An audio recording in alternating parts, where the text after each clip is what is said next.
Welcome back to another Airstream renovation video. Today we are going to be putting on the new axles and moving this thing to the backyard so that it's not in the front yard anymore and taking up all the space. Last winter, after the shell fell off, what we did was we moved it to the lawn and we moved the frame over to the side of the yard, and we had to put one of the old axles back on just so we could roll it. So we're gonna have to take that guy off in order to get the new axles back on. But I did get the Dexter 3-inch lift kit for these things because we want to raise it up a little bit, give us a little more clearance underneath, because we do plan on boondocking a lot, and you know, when you do that, you're probably going to go down some rough rocky roads, and so you don't want to hit the bottom of your trailer, especially when you put a nice brand new belly pan on there. If you remember, both of the tank pans actually had big dents in them from hitting rocks, and so we don't want to do that. We got a new brake assembly for all the brakes. We're reusing the old brake drums. We're gonna put the old tires back on because those are the ones we have, and eventually we'll probably upgrade the tires, get a little bit bigger ones, a little more beefy for off-roading. So anyway, that's the plan for this video, so let's get to it.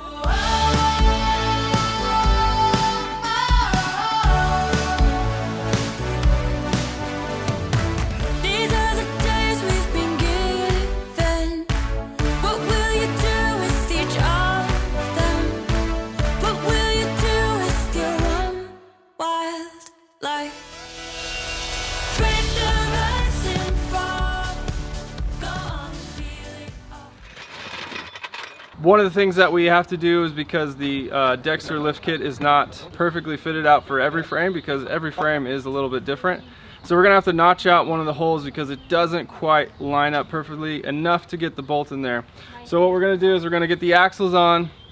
I've put the lift kit onto the axles already. We're gonna lift the axles up, kind of get them in place, see where they need to be, then mark out the hole on the lift kit or on the spacer. We're gonna take those up to the drill press at Tom Otto's shop. Yeah, get it drilled out, and then we're gonna bring it back down here, mount them all up.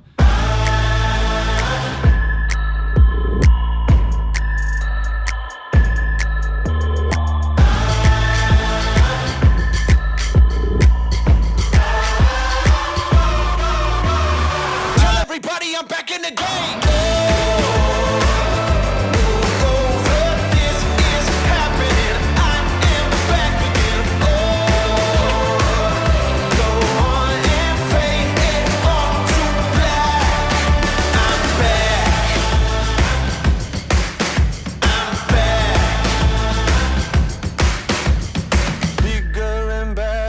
This is my time, faster than ever, hungry, and I'm going to come back and take what is mine, bigger and better.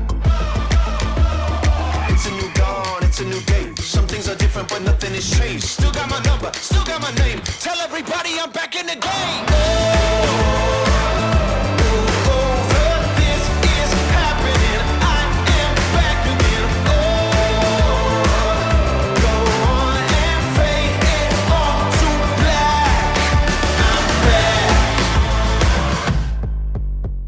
Alrighty, well, we got our axles in, and it's time to put our brakes. This is a complete brake setup with the shoes, the magnets, been updated.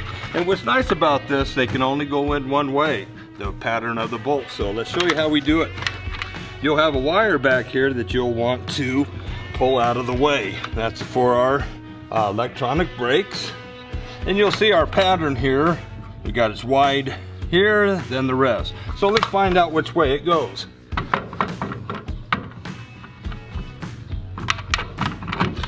And she sits in there like that. What you'll want to do is make sure that it sits all the way flush to the back. Now, we're using some of the old hardware. There's nothing wrong with this. But what we want to do is start everything by hand. This way we don't take a chance on cross-threading anything. Where you may need to be on the road and you strip apart, you can't get it. Happens. Now these bolts, these nuts have like a star washer on them. When we get done torquing these by hand, they're like a lock washer. They'll hold it in place. Okay, again, just make sure our wire is free from the back. We don't want to pinch it. And what we're gonna do, let's cinch them down, okay? And you'll want to do it in a crisscross pattern, much like your tire, so it goes down evenly. Okay, well now that we've got them seated, let's go ahead and we'll use our ratchet that we've got set up here. And we'll cinch them down the rest of the way.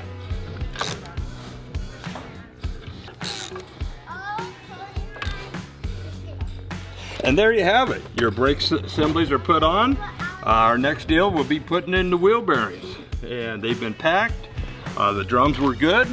So we reused the old drums, inspected the bearings, put new seals. And that's our next thing here. And this is gonna be a nice assembly. And we're gonna get this thing rocking and rolling.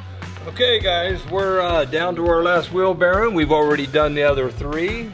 We've repacked the bearings. Put in, tightened them, adjusted them with this new locking style that holds that nut on. We want to show you on this last one how we do it here.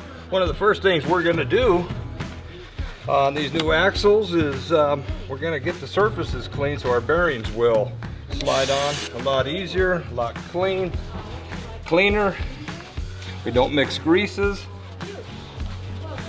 And that's all we do. These are nice axles. We've got the spindles nice and clean. As we're ready to put the drum on, we take a little bit of grease from our finger here, or from the bearing with our finger, and we lubricate the seal. So when it goes over here, it's got something real nice. It's not going to catch and tear, give us a problem. So just lightly grease it, it's all you need. So we're ready to install. Let's do it.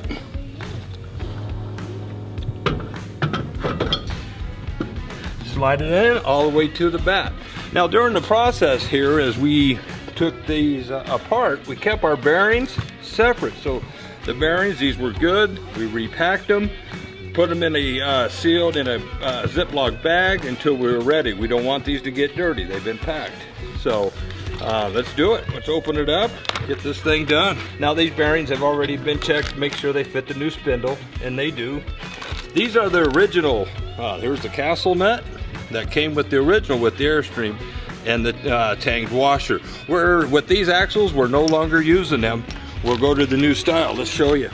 It's similar. We still got a flat spot on we're locating on our axle for our big washer. Get it on. It's the same normal procedure as the old axle, except one thing you'll notice, this axle, the stub axle, has no hole for a cotter pin. It's got a whole different adjuster. Let's show you how we do it. Now that the drum is seated, we take our pliers, whatever tool you may have, and we want to just take up the play at this time, right about there, and we want to spin our drum forward and backward. Now what that does is it seats the bearing. So important. Then we'll back it off, do the same thing, right where there's no play, and this time we're going to give it just a little extra. We're going to do the same thing, still moving smooth, so we know we're good. Here's the final adjustment to that nut, is to always tighten it. We never want to loosen it to give it more play to make our lock fit. So let's see how it works. We got our little tang here that's here. It's going to go on the flat spot here that we have. Let's see how that goes, and we're going to check it. In this one, I know when I tap it on, it's going to go. We're going to split one of the corners on the hex, and then we've got 2 that are going to go to the flat. Let's see how that works. There's part of it. We're just going to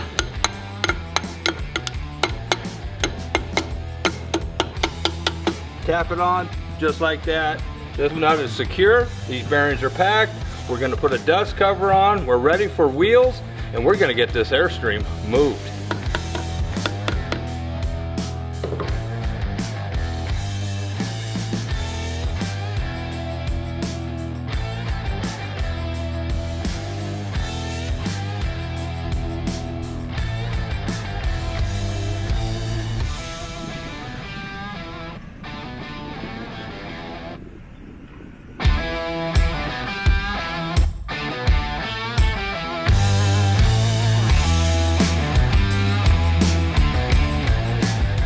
All right, well that's pretty much it, everybody. We got both the axles on, we got all 4 tires on, and we just moved it to its new position, the backyard.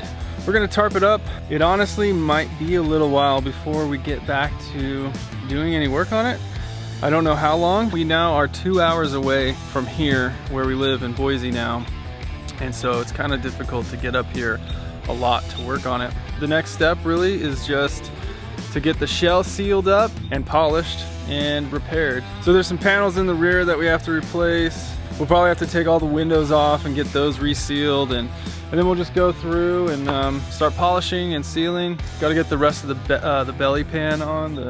Yeah, that's pretty much the next big step. So thank you for watching. Thanks for joining in on this Airstream adventure. If you want to support our channel, please head over to our website. You know, one of the best ways you can help support us. We got a shop over there, and we got some awesome merch.